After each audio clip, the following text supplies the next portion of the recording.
We continue our coverage about Japan and the aftereffects of the earthquake and the tsunami. Our guests are Gary Shilling of Gary Shilling and Company, also the author of the monthly Insight publication. Also with us, Howard Davidowitz of Davidowitz Associates, noted retail analyst, and also a resident, at least half the time, in Japan. Howard, you have an apartment there, you live there, your wife is Japanese. What can you tell us, based on your personal experience, what is happening in Japan right now?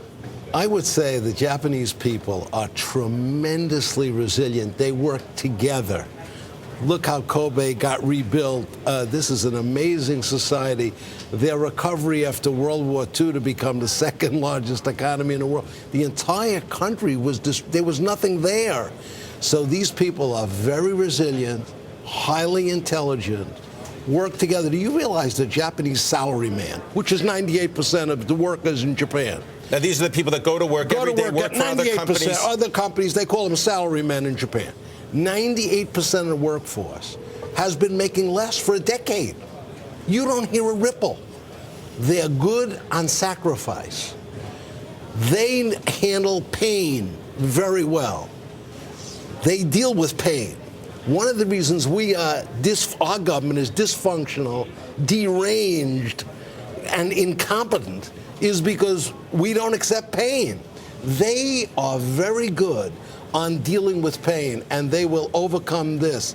They have a lot of excess production. This will be terrible at every level, the human level. But if any country can handle a crisis like this, it's Japan, who will do it in a calm, methodical manner. The Japanese people have great inner strength. Now, Gary Shilling, come in on the topic because we're looking at a chart, let's say, of Japanese unemployment. Now, it has gone up, but it is about half the unemployment level of the United States. Is that because the pain has been shared over the last decade or so? Because it seems as though you've got a stagnant economic model in Japan, but if you disperse the pain, it doesn't affect as many people. Well, I agree with Howard that they are unbelievably organized, and of course they've had earthquakes forever. They understand what they're all about, even though this is very devastating.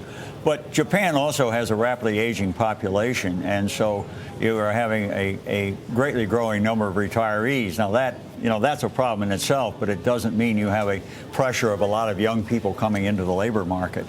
But I think more importantly in Japan, I mean, my new book, The Age of Deleveraging, Economic Strategies for a Decade of Slow Growth and Deflation, I've got a chapter in there on Japan. If Tom was here, he would say that's the shameless plug section. But go ahead, Gary. Okay. Go ahead. Go ahead. Got it in. All right, I love it. Go ahead. But I talk about Japan as being a slow motion train wreck, because the problem Japan has is that they are export dependent. Their economy and their exports grow pretty much in lockstep, and that gives them the ability to fund their government deficits, which have been huge forever, and their debt, even on a net basis, their debt is over 100. Their government debt is over 100% of GDP. But the problem is that I think that as a result of this earthquake, their exports will probably be slowed. Their imports of certainly coal, because they're not going to be producing as much nuclear energy and other things. Big importer of agricultural products from the United States, particularly. Number one importer of corn. Let me just challenge a little bit on, and Howard, if you can, back me up here. On the debt, they owe it to themselves. All the debt, right? The Japanese. This debt thing is a little tricky. No, you're absolutely right. Tricky over there with that debt. Hear me out on the argument. Go ahead. Hear me out on the argument. Yeah. Foreigners only own 6% of their debt. Correct. It's 50% in this country. They fund it internally. They funded it first with consumer saving, but now their saving rates dropped from 20% to about 2% because of the aging population and other factors. But they're funding it now because the business sector has cash flow that exceeds their capital spending. Well, that comes from exports.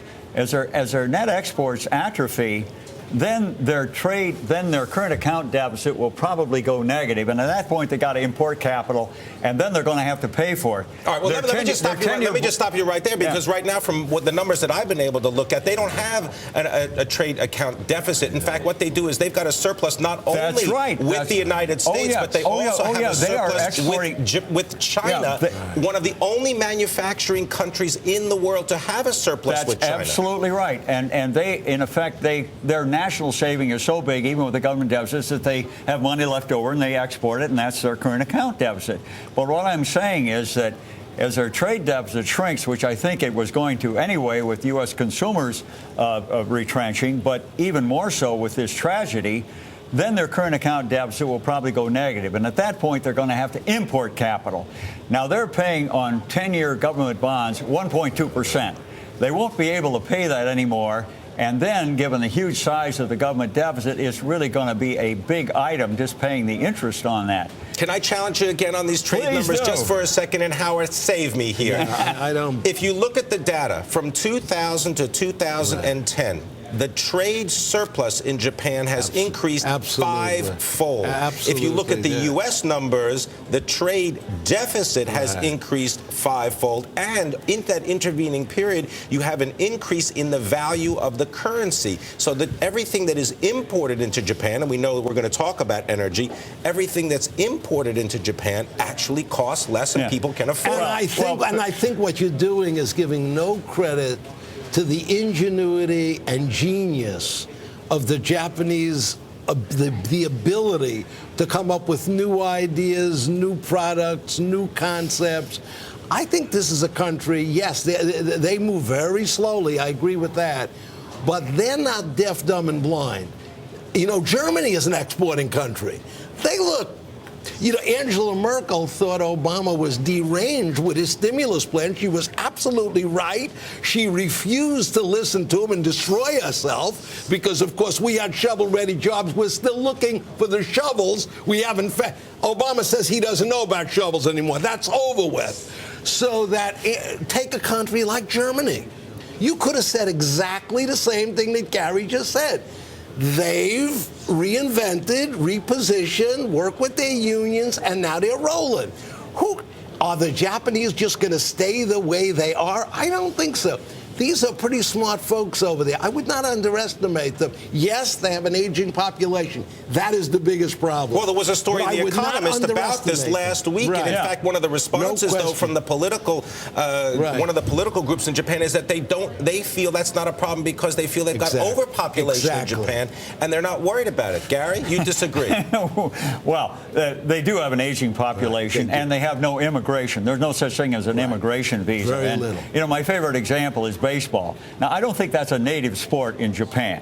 I mean, they picked that up like golf when we occupied them after World War II. And yet today, on a Japanese baseball team in Japan, they can have only three foreigners on that team.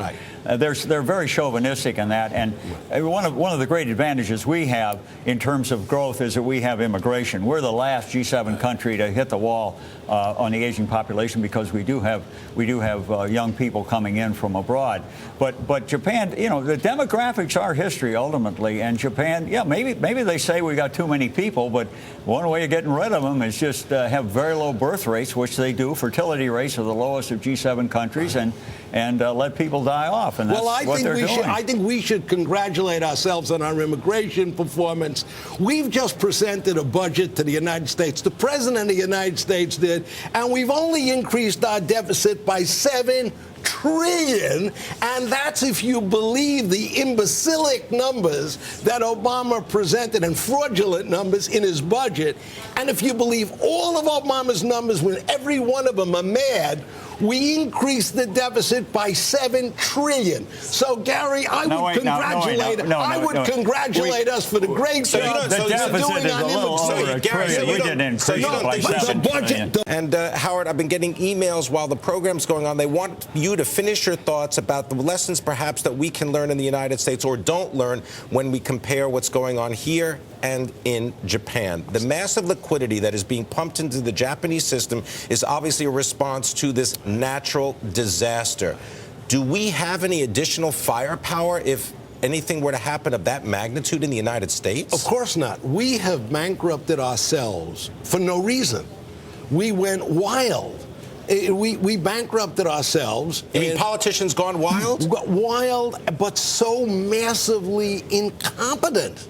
In other words, look, We take the bailout of the states, the public service unions. We all understand why he did it. And bail out the public, they give them all the money. We all understand. Most frequent visitor to the White House, the head of the Public Service Employees Union. We're not fools. We know just But please let me finish. I was asked to finish the thought. Okay, go ahead. Now, what happened here was we bailed out the cities and states, the firemen, the teachers. Wow, isn't it great?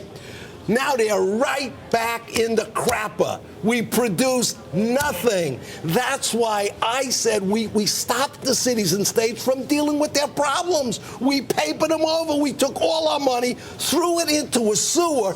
All the stuff with shovel-ready jobs. Obama now says, where are the shovels? And he never heard of a shovel-ready job. Right, just a second. That's what happened with the money. Okay. Thrown in the sewer. All right. Gary, go ahead. You get a turn. I get a turn. You get a turn. Spin the wheel. Well, there are big differences with Japan. I mean, our government debt in relation to GDP, even on a net basis, is about half the size of Japan. So that's a good thing. That's a good thing. Now, the bad thing is that about half of our debt's owned abroad in Japan is only 6%.